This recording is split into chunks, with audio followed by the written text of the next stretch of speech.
Before the video starts, I just wanted to say really quickly that I stand wholeheartedly with the Black Lives Matter movement. My Latinos, Latinas, Latinos with the little X, Latinxes, it is very important for us to speak to our family, our parents, our grandparents. Make sure to call out all of your friends for saying the N-word. A little Kwache that you like, tell him stop saying the N-word. Anti-blackness exists in our communities and in our homes, and that is going to end with us. We've been drinking water. So sorry if I can't read. Okay, so I tried to film this video, scheduled it, and this is what happened. So the theme for this one is Mexico and out of the country. We're saying that you're a Mandilona. We're not saying. Hey, I'm Okay. saying we're saying you're a Mandilona. We're not saying. Okay, so Did somebody just disappear? Oh my god. yeah. Why? Why did you do that? We're gonna read your scary stories. This is my older sister. I know that she looks younger than her, but this is my younger sister. I'm the middle child. That's why I'm like this. Today's theme is Mexico. Esto es Hoy comenzamos ahora mismito. el primer impacto. You guys supposed to react. My mom's from there. Okay, first story comes from Maria Herrera. Hey, Monica. Herrera. I used to live in Michoacan, and we moved into an old house when I was 5. Supposedly, there was a lady that got stabbed there. So my family would see a lady in a white dress, and you could see the blood on her dress. But I still see her in my new house, so I don't know what to do. What do you guys think she should do? Say hi to her. Join her. Kidding. No. Get an exorcist. Yeah. Because that's not normal. It doesn't. She said it doesn't. This is from Celeste. I don't know when you'll see this, but on your live, I said at night I hear voices. And you said, Celeste, you need to go to the doctors or the hospital. My story is when I went to Mexico and I stayed at my aunt's house and the room I was sleeping in. I stayed in that room for 2 weeks, and sometimes at night I'll wake up and hear a man growling in my ears. I imagine that one guy with the abs and he's like... But I was half asleep and would ignore it. This was my first time going to Mexico, and I was going with my grandma and 2 younger cousins. They are deadly afraid of the dark. They can't sleep without any light, and I'm the opposite. I can't sleep with any light on. Anyway, I would hear this man try to say something or growl, and I told my cousin, and so she told my grandma, but didn't really do anything at the time. So fast forward to a whole ass year later, the night I graduated high school, my family was talking about the trip to Mexico, and I found out that someone died in the room I was sleeping in. I don't hear him anymore. I asked the spirits to go away, but for a year I would hear him, and it scared the living out of me. I think that's actually really scary. He would growl, especially how Bobby said it. do the roar. Why do you get a list? I don't know. I had a list when I was in Mexico.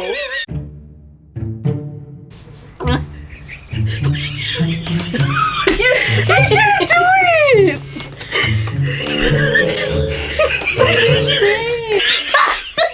My dad's from Oaxaca, Mexico, a very rural and indigenous state. One night when we were visiting, him, my mom, and my uncle all heard noises coming from the kitchen. The kitchen wasn't in the house, it was in a different building. They heard dishes falling and scratching. My parents woke my uncle up to check out what the cause was while leaving my sisters and I in the house. It was around 2 to 3 a.m. They assumed one of the dogs had somehow gotten in, but the door was locked and could only be opened by pulling a string. They went to check it out. My uncle went in first. When he investigated, they told me that they all saw a cat. It was big and long and black. Its eyes were glowing, and my mom said its black fur reminded her of someone's hair, thick and shiny in the moonlight. Not thinking anything of it, my uncle grabbed it by its tail and hurled it out of the kitchen. They said when it walked away in our ranch, the dogs all whined softly. The animals were all awake and restless when it passed. They have a lot of stories like that where he's from, of nahuales, shapeshifters that prowl at night. Sí, se veía un animal raro, sí, con cuerpo de humano. Son municipios rodeados de misticismo, lugares de brujos, donde el bien y el mal juegan un papel importante, siendo el nahualismo pieza fundamental de la magia negra. Entonces, pues, los perros detectaron ese animal raro, ¿no? Según es un nahual porque lo han dejado ahí y los locos ni se lo han comido, ni tampoco se ha engusanado.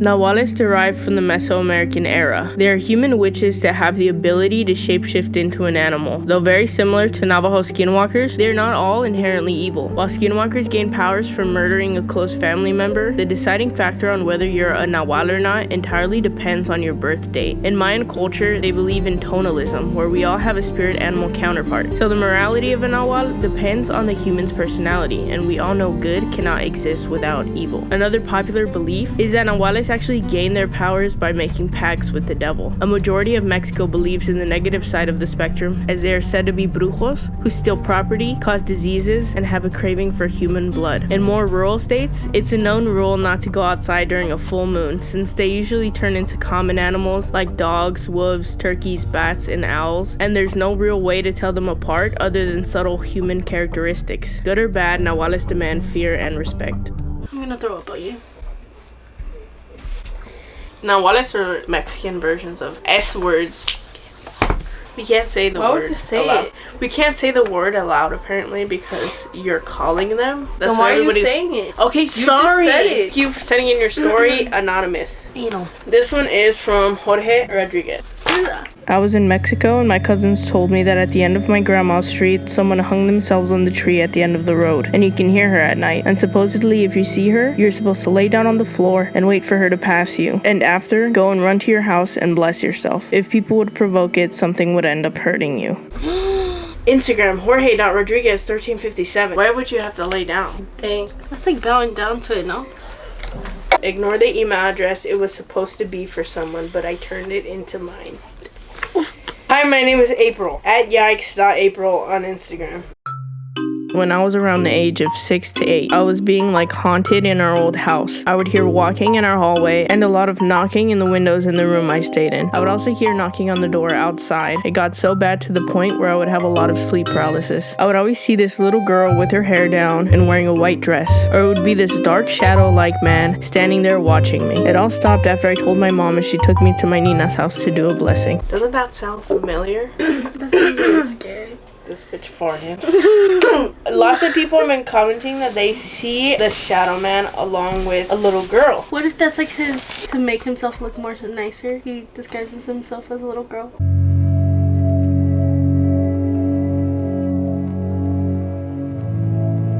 You know, children ghosts are actually demons that are disguised as children. What if he's a pedophile? This happened to my abuela in Mexico at her ranch. It was night and the chickens were being loud as f*** and just not acting right. So my abuela was like, the f*** going on? And she went outside to check what it was that was bothering them. And she says that when she went outside, there was this large, tall, bird human-like thing standing on the gate. She didn't know what it was, so she kept telling it to leave and shit. By the end of it, the bird thing was gone and she never really saw it again. No, they said it's Big Bird. That's actually really scary. That's not fun. It's those witches that turn into owls. Cooper! That was Cooper. But a lot of people have been saying that. Mayan Nahual calculator. My birthday, 5th February. Write that down. 2004.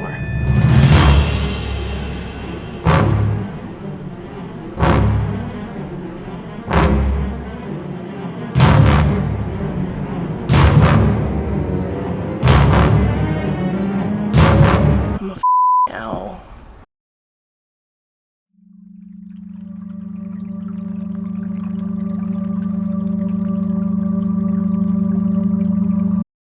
Sketchy as fuck. There's an owl somewhere.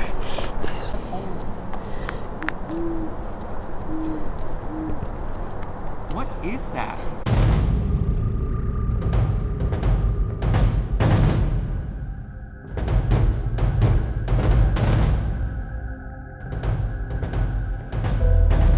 La lechuza, ¿qué hace? Shh, ¿qué hace? Shh. Todos calladitos como la lechuza, ¿qué hace? Shh, ¿qué hace? Shh. There's a legend of a woman called La Lechuza, which the show by Disney called The Owl House is loosely based off of. Yes, it caused a lot of controversy and you should watch it. A Lechuza, or Chorca, is a woman who possesses supernatural powers and turns into a human-bird hybrid at night who craves the blood of unbaptized humans. Some say she is one woman and others say there are many, acquiring powers as a nahual. All throughout the world, the owl has somehow become a symbol of evil due to their silent flight, human-like eyes, appearance of horns on their head like the devil, and their infant-like screech. For some, 3 hoots are a sign that bad luck is on the way, or someone in your household is about to die.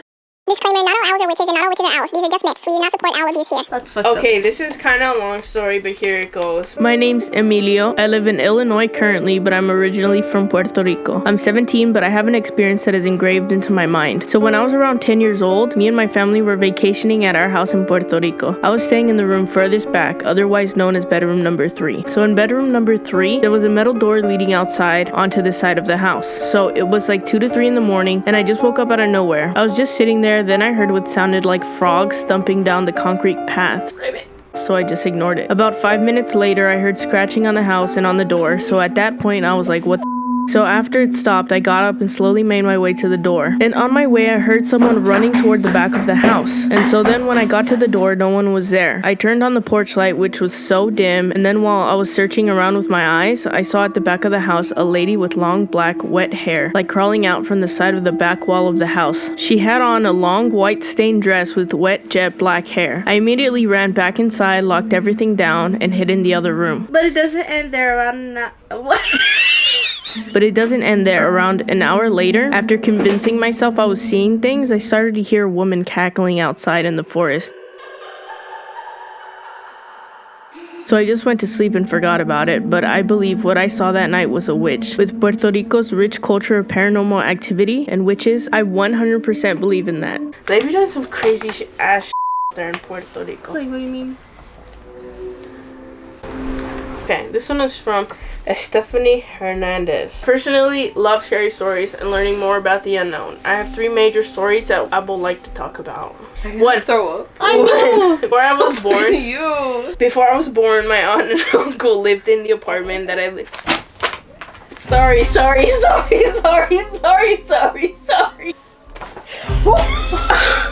What? Oh her hair got stuck in my fingers.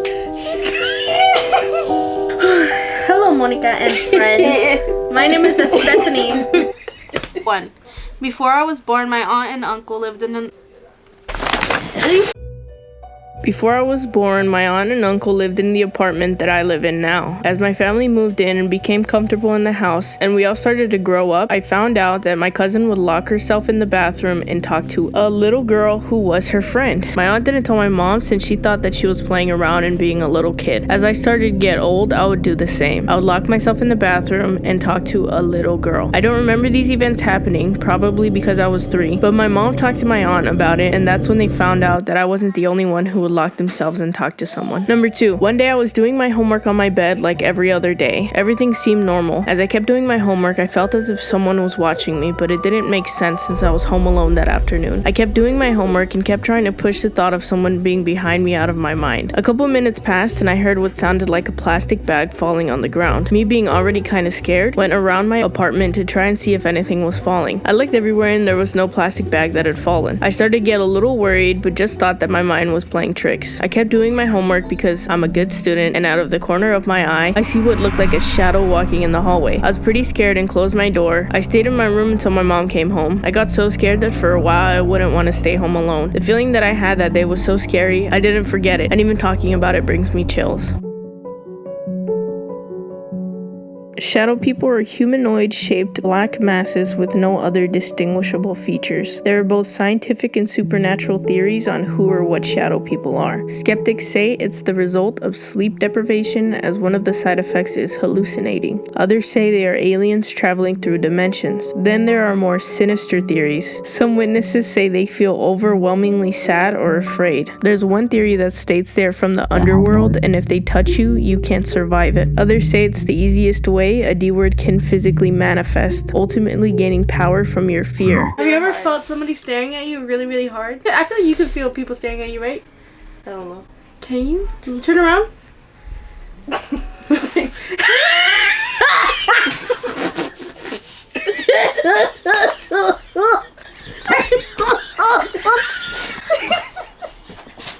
By the way, I'm Stephanie Hernandez on Instagram. Stephanie 2 Y's. There was this Tumblr called Sixpence. I don't know if she still exists.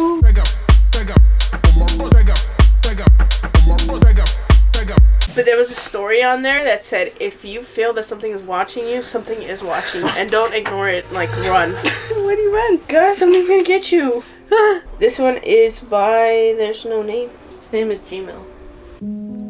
There's 3 stories that in my opinion are really freaky that my family has told me. This is their experiences. The last story involves me too, and it's probably the most terrifying thing that has ever happened to me. My great-grandma's house in Mexico is extremely haunted. Some of my cousins believe that a witch cursed the land the house is on, while other family members just think it's because of the amount of deaths that occurred on the land and inside of the house. In that house there are many spirits, but there's 3 main entities that stand out more. A woman in a long white dress, a man with a top hat, and my great uncle. I don't believe it's really him, and instead a D word taking form of him, but I'll get into that later. My great grandma saw the woman in the white dress first. She told me that one day while cooking she looked outside the window because her dogs were barking non-stop. She saw the woman levitating above ground and the dogs looking up at her with their tails down growling. I don't think she's a bad spirit, but just likes to hang around there. When my aunt was little and couldn't even walk yet, she would be in different places when no one touched her. One day my great grandma put her in the crib and shut the door. Not even a minute later she heard my aunt screaming in the bedroom, and when she rushed inside, my aunt was in the other corner of the room, laying face down. My grandma believes it was the woman she saw the first time. The top hat man lives on the second floor of the house. He's been standing at the end of my cousin's bed, just staring down at them and then disappearing. They even hear growling from that floor and loud bangs. Things will be knocked over and break. The third entity would be my great uncle. My uncle was a very kind man. Everyone loved him in the neighborhood, and it's why I believe the third entity isn't my uncle, and instead a D word. One day my cousin went into the guest bedroom where my uncle would sometimes stay in. She saw him standing at the edge of the bed with his hands on his lap staring back at her. The entity started smiling at her like in a very sinister way. My cousin ran out screaming and crying, and it even took her a while to tell my family what had happened. My family had a guest over, and of course they slept in the guest bedroom, and they said that they woke up in the middle of the night and saw that man my cousin saw floating above them, just staring at them. The next day the guest woke up with scratches all on their backs and some even bleeding. My grandma called a priest to come bless the house. She told me as soon as the priest came in, he started praying and throwing holy water everywhere. The priest told my grandma, "This house is evil. There's something here that wants to hurt you and the people living here. It wants to torment you." Now this is where I'm involved. I went to Mexico to see my family over there, and I stayed at my grandma's house. They let me stay in the guest bedroom because they thought the house was already blessed because of the priest that was here to get rid of it. I was sitting on the bed one day and I see something out of the corner of my eye, and I see my uncle standing by the closet. I thought it was just my eyes playing tricks on me, but even when I blinked, he was still there. Even thinking about what happened after brings tears to my eyes. He started doing that same creepy smile he did to my cousin. I started yelling his name out and told him to stop. Then I saw that he was like melting, like just dropping to the floor. His body began to turn into a very deep black, and I screamed and ran out of the room. I was hysterically crying and told my family what just happened. I never talk about what I seen to anyone because I'm afraid I'll just bring it into my house and attract it, so I try my best to forget about it. If you put this in one of your videos, I would like to remain anonymous. Love your content. Smiley face. Thank you. Okay, Gmail. Hurry. Play. Did you just say press play? I know. This one's long. Hello, I am Diana Garcia. I live in Wilmington, California, a local. So I was born in the United States, but both my parents were born and raised in Mexico. My dad believes in ghosts and witchcraft, but he doesn't pay much attention to that type of stuff because he believes it can make it worse. My mom and her side of the family have some sort of connection to some type of witchcraft that doesn't leave us alone. My mom always shared stories about her experiences with ghosts and D words, but she had 2 stories that were really scary. The first story was after her parents divorced. She was the youngest out of 8 kids in her family, and they all moved out with my grandma. They couldn't really afford to live in a nice house, so they rented out a house near the forest. My mom believed that the house was cursed because a lot of went down. Like, my auntie got attacked by duendes, and the rest of my uncles and aunties had to move out because of uncomfortable events that to this day they don't want to talk about. Later on, my mom asked my grandma why they left so soon, and she explained that one day when she was hand washing clothes in the backyard that was connected to the forest, she was really stressed out about the rent and didn't know how she was going to manage to pay the rent and buy food to feed her children. When all of a sudden she sees a man in a suit on a tree slowly getting off and coming close to my grandma. She said that the man was just really nice and never seen a man like that in that town, and just got a bad vibe from him. He offered my grandma a bag full of golden coins if he traded for her youngest child, which was my mom. My grandma quickly rejected his offer and told him he should leave. My grandma said that the man put the bag of coins into his suit and just walked towards the forest and never saw him again. My grandma believed that it was the big D word himself, or some type of D word, because the man didn't offer regular money like pesos, but offered golden coins that she has never seen in her life. He was in a tree? Yeah. Apparently, and he climbed down from the tree. And she just got a bad vibe? Smoothly? She's like, that guy doesn't seem right.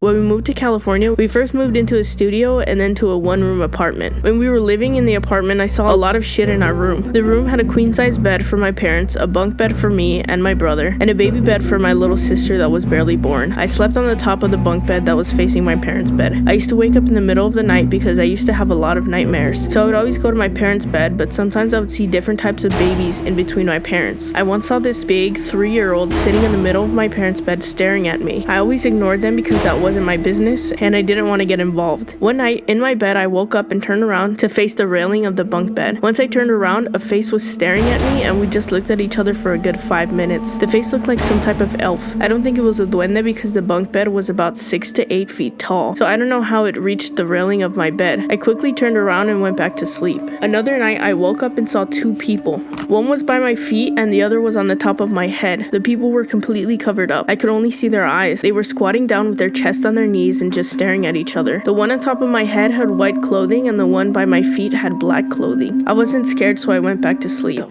After 4 years, I moved into the house I'm currently living in. I don't know if it's because I grew up and I finally understand things now, but some crazy is going down. It first started when I started seeing my future in my dreams. First started off with stuff like I had a dream that I had to run the mile on a Tuesday, but actually I ran the mile on a Thursday. Then I started dreaming about me hanging out with my friends and how I did some dumb and it would happen in real life. Right now, my dreams are really accurate with what is going to happen. Like one night, I dreamt that I was on a phone call with my best friend, telling her that I want to see her, but we're in quarantine. I dreamt that in November of 2019. I remember waking up and wondering what the is quarantine. 2 weeks ago, I had that same conversation with my best friend. Now I have a journal. I write down all my dreams that seem to be real. Thank you so much for that long story. I'm so scared. I'm scared too. Whoever you are, DM me. Tell me if you have any other predictions about the future. Is there going to be an earthquake in 2022?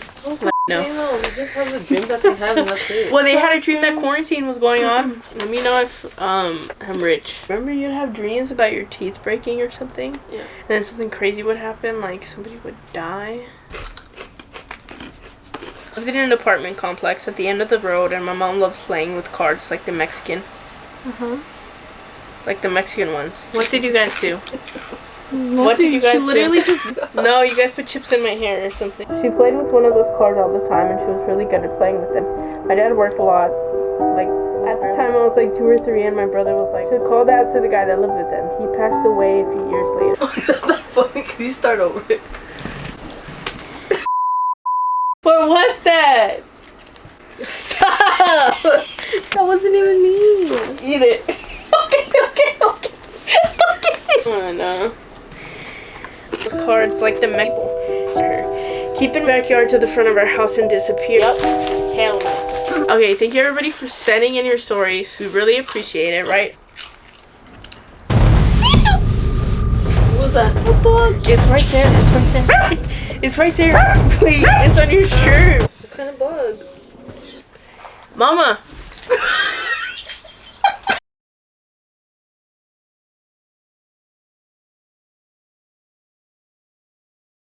Our power is in voting. Protests as well. Voting is very important. And I know some brujas and brujos follow me, and if you're over here participating in like the worldwide ritual or spell you guys are doing on them, I love you so much. Anti-blackness exists in our homes. If you're young, you're unable to donate, you're unable to protest. And the most that you can do right now is educate your friends and your family. Because like I said, all of that is gonna end with us. Please be safe. Make sure to hide your faces. Be careful of human traffickers. Make sure somebody always knows where you're at all times. And obviously, be careful with the police. To all my black followers and black people in general, I want you to know that I stand with you and I send love. We all send love, and I will continue to donate, sign petitions, whatever it takes. And I will direct you to black creators who have spoken on the topic that will do a way better job than me. And that's all I wanted to say. Thank you for watching the video.